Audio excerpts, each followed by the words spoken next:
নমস্কার। কলকাতা মেট্রোর 3টি রুটের উদ্বোধন করতে এসে প্রধানমন্ত্রী নরেন্দ্র মোদী আজ একটি জনসভাও করেছেন। দমদম সেন্ট্রাল জেলের মাঠে তিনি সেই সভা করেছেন। গত 4 মাসের মধ্যে এই নিয়ে তৃতীয়বার পশ্চিমবঙ্গে সফরে এলেন প্রধানমন্ত্রী এবং জনসভাও করলেন, রাজনৈতিক সভা। আজকে আমাদের খবরের ভেতরে খবরের আলোচনার বিষয় হলো যে প্রধানমন্ত্রী এলেন, তিনি কি বললেন এবং কেন বললেন। এই আলোচনা যখন আমরা শুরু করতে চলেছি তখন প্রথম এবং প্রধান কথা হলো যে মমতা বন্দ্যোপাধ্যায় সম্পর্কে প্রধানমন্ত্রী নরেন্দ্র মোদী কি বললেন। আমি গতকাল আলোচনাতেও বলেছি যে আমার সন্দেহ রয়েছে মমতা বন্দ্যোপাধ্যায়ের নাম করে নরেন্দ্র মোদী হয়তো কোনো কথা বলবেন না। একদম ঠিক তাই হয়েছে। প্রধানমন্ত্রী এদিন তার 42 মিনিটের বক্তৃতায় একবারও মুখ্যমন্ত্রী মমতা বন্দ্যোপাধ্যায়ের নাম মুখে আনেননি। কেন আনেননি? তার একটা কারণ, আমি এটা খুব সংক্ষেপে সেরে দেব। তার একটা কারণ, বিজেপি মনে করে যে মমতা বন্দ্যোপাধ্যায়ের নামকে মুখে আনা মানে তাকে প্রাসঙ্গিক করে দেওয়া। সুতরাং বিজেপির পারপাস নয়, প্রাইম মিনিস্টারের পারপাস নয় এই সভায় যে মমতা বন্দ্যোপাধ্যায়কে প্রাসঙ্গিক করে দেওয়া।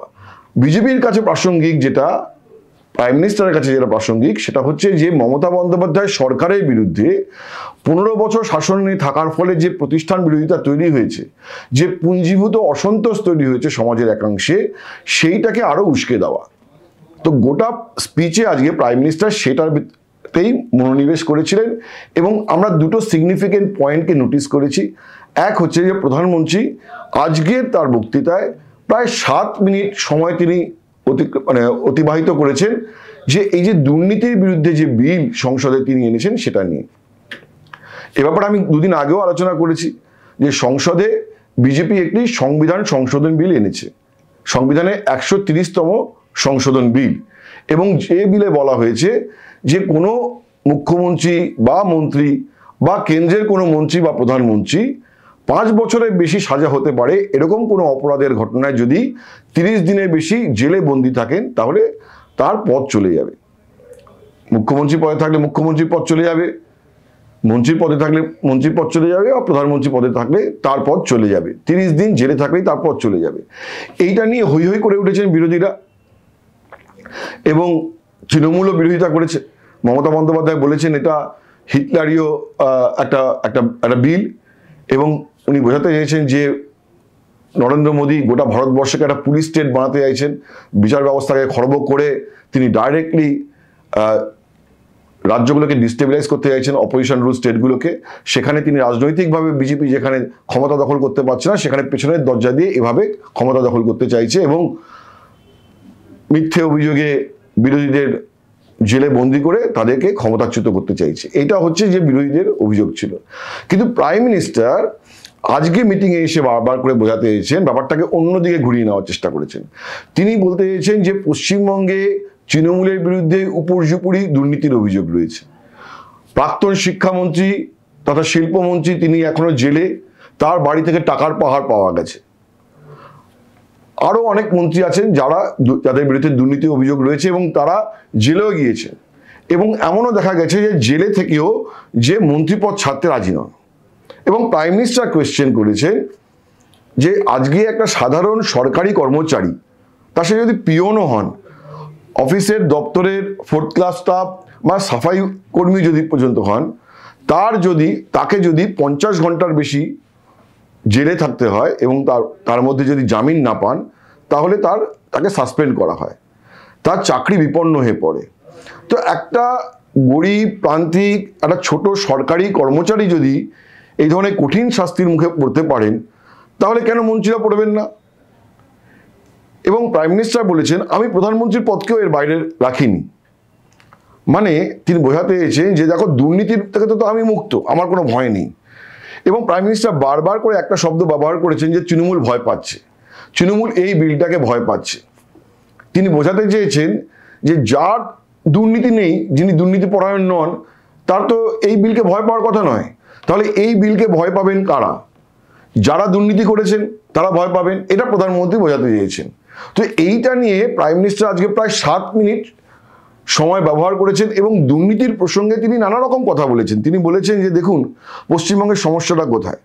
পশ্চিমবঙ্গে তো আমরা উন্নতি করতে চাই, কিন্তু কেন্দ্র থেকে যে টাকা পাঠানো হয় সে টাকা মানুষের কাছে পৌঁছয় না। বিশেষ করে সরাসরি রাজ্য সরকারের কাছে যে টাকা পৌঁছয়, দুভাবে কেন্দ্র থেকে টাকা আসে। এক, কিছু টাকা সরকারি ব্যবস্থায় ডাইরেক্টলি বেনিফিশিয়ারির কাছে যায়, যেটাকে আমরা বলি যে ডাইরেক্ট বেনিফিট ট্রান্সফার বা ডিবিটি, যেটা আধার কার্ডের সঙ্গে ব্যাংকের অ্যাকাউন্টের সংযুক্তিকরণের মাধ্যমে ডাইরেক্টলি উপভোক্তার কাছে যায়। সেখানে রাজ্য সরকারের কোনো এখতিয়ার থাকে না অনেক সময়। কিন্তু প্রাইম মিনিস্টার বলছেন যে প্রজেক্টের টাকা সরাসরি স্টেট গভর্নমেন্টের কাছে যায় সেখানেই লুট হয়। এবং প্রধানমন্ত্রী বলেছেন যে সাধারণ মানুষের জীবনকে সহজ এবং সুগম করার জন্য ওই টাকা পাঠানো হয়, অথচ দেখা যাচ্ছে যে সেই টাকা তৃণমূল ক্যাডারদের জন্য খরচ হয়ে যাচ্ছে। তো আজকে দুর্নীতি প্রসঙ্গে প্রধানমন্ত্রী অনেকটা সময় ব্যয় করেছেন। কেন ব্যয় করেছেন?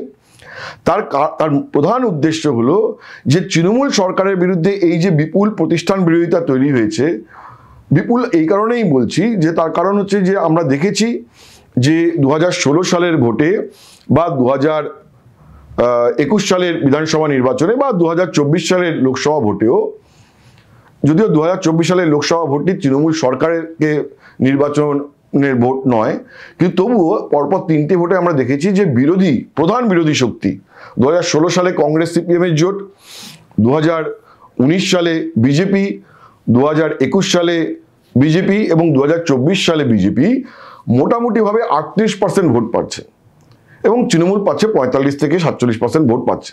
তো 38% ভোট মানে একটা সিগনিফিকেন্ট ভোট। এবং যখন বাম কংগ্রেস মিলে 38% ভোট পাচ্ছে, তখন দেখা যাচ্ছে বিজেপি পাচ্ছে 11-12% ভোট। আবার যখন দেখা যাচ্ছে বিজেপি লোকসভা ভোটে প্রায় 38% ভোট পাচ্ছে, 38.7% ভোট পাচ্ছে, তখন বাম কংগ্রেস মিলে পাচ্ছে 11% ভোট। তার মানে সামগ্রিকভাবে তৃণমূল বিরোধী ভোটের শতাংশ হচ্ছে প্রায় 50%। মানে তৃণমূল যে ভোট পাচ্ছে, তৃণমূল বিরোধী ভোটের পার্সেন্টেজ অনেক বেশি, তৃণমূলের থেকে বেশি। তার মানে সরকারের বিরুদ্ধে একটা অসন্তোষ রয়েছে, সেই অসন্তোষে ভোটটা ভাগাভাগি হচ্ছে, তার সুবিধা তৃণমূল পাচ্ছে। তো প্রাইম মিনিস্টার আজকে কি করেছেন যে তৃণমূলের বিরুদ্ধে সামগ্রিকভাবে যে অসন্তোষটা তৈরি হয়েছে সেই অসন্তোষটাকে আরো উস্কে দিতে চেয়েছেন। এবং সেখানে এই দুর্নীতির বিলটাকে নিয়ে তিনি একটা সবিস্তারে আলোচনা করেছেন, যেখানে সমস্ত বিরোধী দল সমষ্টিগতভাবে তাকে পার্লামেন্টে বিজেপিকে এ ব্যাপারে ছেঁকে ধরেছে যে এই এমন একটা বিল আনছেন যে বিলটা ভারতবর্ষের গণতান্ত্রিক ব্যবস্থাকে হিলিয়ে দেবে, ভারতবর্ষের সাংবিধানিক গণতন্ত্রকে গিলে খেতে চাইবে এবং ভারতবর্ষকে একটি পুলিশ স্টেট বানিয়ে ফেলবে। সেই জায়গায় নরেন্দ্র মোদী এই ব্যাপারটাকে উল্টোভাবে নিয়ে এসে যে পশ্চিমবঙ্গের মানুষের কাছে এভাবে প্লেস করতে চাইছেন যে যারা দুর্নীতি পরায়ণ, যারা দুর্নীতিতে অভিযুক্ত, তারাই এই বিলকে ভয় পাবেন, যারা স্বচ্ছ প্রশাসনের কায়েম করার কথা ভাবেন তারা এই বিলকে ভয় পাবেন না। প্রধানমন্ত্রী এই ন্যারেটিভটা তৈরি করতে চেয়েছেন আজকে পশ্চিমবঙ্গে সফরে এসে, এবং বারবার তিনি হার্প করতে চেয়েছেন অনুন্নয়নের বিষয়টিকে। আরেকটি বিষয় আজকে নজর করার মতন, যে বিষয়টিকে নিয়েও প্রধানমন্ত্রী প্রায় 7.5 মিনিট সময়, 7 মিনিট 33 সেকেন্ড সময় অতিবাহিত করেছেন, সেটা হচ্ছে ইনফিল্ট্রেশন, বাংলাদেশি অনুপ্রবেশ। আজকে সকালেই দ্য ওয়ালে এ ব্যাপারে খবর প্রকাশিত হয়েছিল এবং বড় বড় করেই লেখা হয়েছিল যে প্রাইম মিনিস্টারের আজকের সভার বা আজকের বক্তৃতার অন্যতম বিষয়বস্তু হবে অনুপ্রবেশ, বাংলাদেশি অনুপ্রবেশ। এবং তার একটা ভিত্তিপ্রস্তর স্থাপন প্রধানমন্ত্রী নরেন্দ্র মোদী 15ই আগস্ট স্বাধীনতা দিবসের দিন লালকেল্লা থেকে ভাষণে করে দিয়েছেন।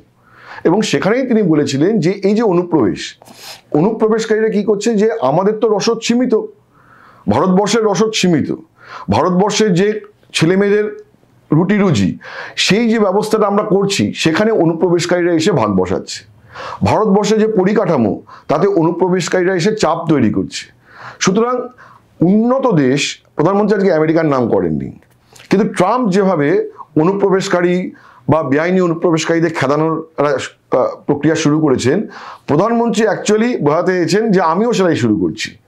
উনি বলেছেন যে উন্নত দেশগুলো যাদের প্রচুর রসদ, যাদের প্রচুর সম্পদ, তারাও অনুপ্রবেশকারীদের তাড়াচ্ছে, তারাও রাখছে না দেশে, আমরা কেন রাখবো? আমাদের লক্ষ্য হবে আমাদের ছেলেমেয়েরা যেন কাজ পায়, আমাদের প্রান্তিক গরিব মানুষরা যেন সামাজিক সুরক্ষা পায়, আমাদের গরিব মানুষ, মধ্যবিত্ত, নিম্নবিত্ত মানুষ তারা যেন সরকারের পরিষেবা পায় এবং তাদের জীবন যেন সহজ হয়, তাদের রসদ যেন কেউ কেড়ে নিতে না পারে। এবং প্রাইম মিনিস্টার বলেছেন এই যে বাংলাদেশি অনুপ্রবেশকারী, তিনি বারবার সে কথা বলেছেন এবং বলেছেন যে একটা অনুপ্রবেশকারীকেও ভারতবর্ষে থাকতে দেব না এবং সেই জন্য আমরা একটা ডেমোগ্রাফি মিশন তৈরি করছি। প্রাইম মিনিস্টার কেন এটা বলেছেন? পশ্চিমবঙ্গে অনুপ্রবেশের সমস্যা বহুদিনের। আমরা একটা সময় দেখেছি বুদ্ধদেব ভট্টাচার্য যখন মুখ্যমন্ত্রী ছিলেন তখন লালকৃষ্ণ আডবাণী স্বরাষ্ট্রমন্ত্রী হিসেবে বারবার বুদ্ধদেব বাবুকে এই সমস্যার কথা বলতেন। বুদ্ধদেব বাবু দিল্লিতে গিয়ে আডবাণীর সঙ্গে মিটিংয়ে এই কথা স্বীকারও করে নিয়েছেন বহুবার। আমরা সেই সময় দেখেছি মুখ্যমন্ত্রী মমতা বন্দ্যোপাধ্যায় বারবার সংসদে এই বিষয়টি তুলেছেন এবং তৎকালীন স্বরাষ্ট্রমন্ত্রী বা উপপ্রধানমন্ত্রী লালকৃষ্ণ আডবাণীকে বলেছেন যে এই অনুপ্রবেশ সমস্যা ঠেকাতে হবে। তার কারণ মমতা বন্দ্যোপাধ্যায় তখন অভিযোগ ছিল যে এই বাংলাদেশি অনুপ্রবেশকারী যারা সীমান্তবর্তী জেলায় তাদেরকে ভোটার কার্ড, রেশন কার্ড দিয়ে দিচ্ছে সিপিএম এবং এদেরকে বেনিফিশিয়ারি বানিয়ে একটা ভোট ব্যাংক তৈরি করে ফেলছে। আজকে ঠিক সেই উল্টো অভিযোগটাই বিজেপি করছে তৃণমূলের বিরুদ্ধে।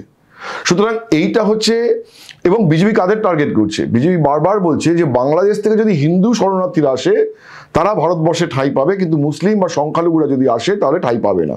তার মানে এই যে অনুপ্রবেশের সমস্যার কথা বলা হচ্ছে, এটার ভেতরে একটা ধর্মীয় মেরুকরণ বা মেরুকরণের রাজনীতির কৌশল রয়েছে। তার ফলে একদিকে যেমন দেখছি যে করাপশনের বিরুদ্ধে প্রধানমন্ত্রীর কষাঘাত, তেমন অন্যদিকে দেখছি যে অনুপ্রবেশ সমস্যা নিয়ে উনি বলছেন এবং সেটা নিয়ে একটা টিপিক্যাল বিজেপির ঘরানার পলিটিক্স যেটা, সেটা হচ্ছে মেরুকরণের পলিটিক্স, সেটাতে শান দিচ্ছেন। ফলে এই দুটো জিনিস আমরা দেখতে পাচ্ছি।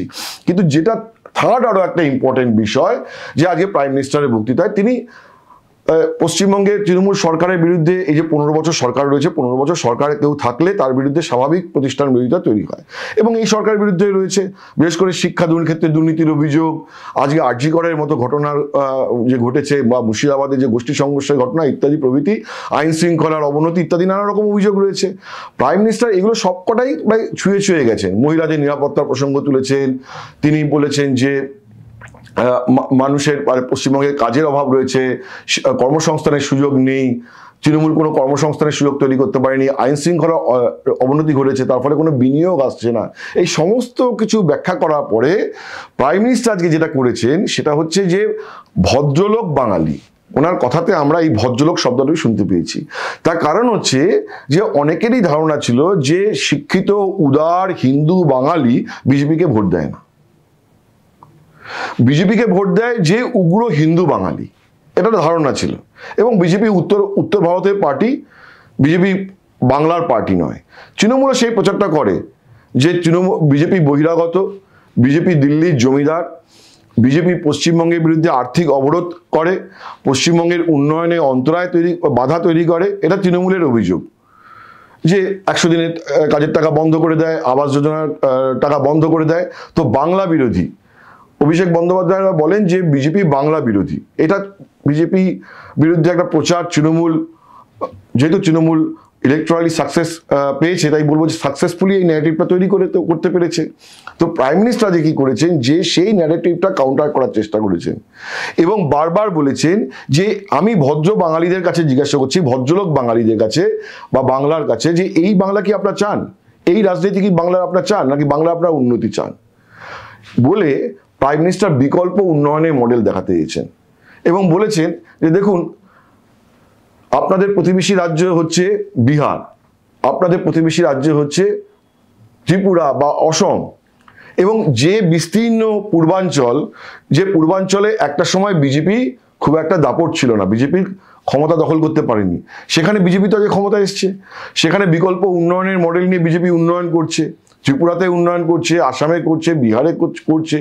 সুতরাং পশ্চিমবঙ্গকে আমাকে একটা সুযোগ দিন বলে প্রাইম মিনিস্টার একটা বিকল্প উন্নয়নের মডেল দেখাতে চেয়েছেন এবং বলেছেন যে এখানে বিজেপি ক্ষমতায় এলে ফার্স্ট তার এবং ফরমোস্ট লক্ষ্য হবে যে পশ্চিমবঙ্গে আইন শৃঙ্খলা পরিস্থিতি শুধরে দেওয়া। কারণ আইন শৃঙ্খলা পরিস্থিতি শুধরলেই তবেই বিনিয়োগকারীরা পশ্চিমবঙ্গে বিনিয়োগ করতে আগ্রহী হবেন এবং যেই পশ্চিমবঙ্গে বিনিয়োগ করতে আগ্রহী হবেন, পশ্চিমবঙ্গে বন্ধ কলকারখানা খুলবে, পশ্চিমবঙ্গে নতুন কারখানা শুরু হবে, তখন পশ্চিমবঙ্গের ছেলে মেয়েদের পশ্চিমবঙ্গেই কাজ পাওয়ার একটা সুযোগ তৈরি হবে। উনি বারবার বলেছেন যে বাংলার ছেলেমেয়েরা বাংলাতেই কাজ পাবেন, কারণ পশ্চিমবঙ্গে পরিযায়ী শ্রমিক সমস্যা একটা বড় সমস্যা। মমতা বন্দ্যোপাধ্যায়কে আমরা দেখছি যে কদিন ধরে বারবার বলছেন তাদেরকে বাংলায় ফিরে আসার জন্য, যে বাংলায় ফিরে আসুন, বাংলায় এসে কাজ করুন। কিন্তু মোদী বলছেন যে বাংলায় ফিরে এসে কাজ করবেন কোথায়? বাংলায় তো কাজের সুযোগ নেই। দমদমে দাঁড়িয়ে আজকে উনি বলেছেন যে এই দমদমে অনেক শিল্প ছিল, সব কারখানা বন্ধ হয়ে গেছে। তো দমদমে কারখানা তখনই খুলবে যখন বিজেপি ক্ষমতায় আসবে, এটা প্রধানমন্ত্রীর দাবি। এবং প্রধানমন্ত্রী বোঝাতে চেয়েছেন যে পশ্চিমবঙ্গে আইন শৃঙ্খলা পরিস্থিতি শুধরলে, আইনের শাসন কায়েম হলে, সুশাসন কায়েম হলে, দুর্নীতি বন্ধ হলে তবে হচ্ছে যে ডেভেলপমেন্টের রাস্তা খুলে যাবে, এবং তবে হচ্ছে যে পশ্চিমবঙ্গে আবার একটা গ্রোথ পাথের দিকে যাবে পশ্চিমবঙ্গ। এবং উনি বলেছেন তার বক্তৃতার শুরুতেই যে দেখুন, ভারতবর্ষ এখন তৃতীয় বৃহত্তর অর্থনীতি, আর পশ্চিমবঙ্গ সর্বাধিক জনসংখ্যার যে রাজ্যগুলিতে রয়েছে তার মধ্যে অন্যতম হচ্ছে পশ্চিমবঙ্গ। এই বিপুল ডেমোগ্রাফি, জনসংখ্যা, তো এত বিপুল জনসংখ্যার একটা রাজ্যকে বাদ দিয়ে ভারতবর্ষের অর্থনৈতিক উন্নতি সম্ভব নয়। সুতরাং ভারতবর্ষের অর্থনৈতিক উন্নতি করতে গেলে পশ্চিমবঙ্গেরও অর্থনৈতিক উন্নতি প্রয়োজন। তাহলে পশ্চিমবঙ্গের অর্থনৈতিক উন্নতির জন্য কি দরকার? উনি বলেছেন যে তৃণমূলকে বিদায় দিতে হবে। একটা সহজ ফর্মুলা, ওনার বক্তব্য হচ্ছে যে আমি করতে পারবো না, আপনি পারবেন, আপনাদের একটা ভোটই তৃণমূলকে বিদায় দিতে পারবে। সুতরাং তৃণমূলের বিদায় হলে পশ্চিমবঙ্গের উন্নয়ন হবে এবং পশ্চিমবঙ্গে ডবল ইঞ্জিন সরকার হবে, মানে কেন্দ্রে বিজেপি সরকার, পশ্চিমবঙ্গে বিজেপির সরকার। এটা প্রধানমন্ত্রীর বক্তব্য। সন্দেহ নেই যে আজকে তৃণমূল নরেন্দ্র মোদীর এই বক্তৃতার সমালোচনা করবে, দুর্নীতির বিল নিয়ে করবে, অনুপ্রবেশ সমস্যা নিয়ে তৃণমূলের বক্তব্য পরিষ্কার যে বিএসএফ তো কেন্দ্রের হাতে, তাহলে পোরাস বর্ডার দিয়ে কি করে ঢুকে পড়ছে অনুপ্রবেশকারীরা। যদিও তার একটা উত্তর অমিত পালভিয়া দেওয়ার চেষ্টা করেছেন। তিনি বলেছেন যে পশ্চিমবঙ্গে যে পোরাস বর্ডার, বাংলাদেশের সঙ্গে যে প্রায় 576 কিলোমিটার দীর্ঘ একটা সীমান্ত, যেখানে কোনো বেড়া নেই, সেইখানে জমি অধিগ্রহণের জন্য কেন্দ্র সরকার রাজ্য সরকারকে টাকা দিয়েছে, কিন্তু রাজ্য সরকার জমি অধিগ্রহণ করছে না। তার ফলে বিপুল পরিমাণ পাচার হচ্ছে ওই জায়গাটার দিকে, এবং সেটার জন্য কেন্দ্রকে দায়ী করা যায় না। তো এটা হচ্ছে তো রাজনৈতিক চাপানোতর, এটা চলতেই থাকবে।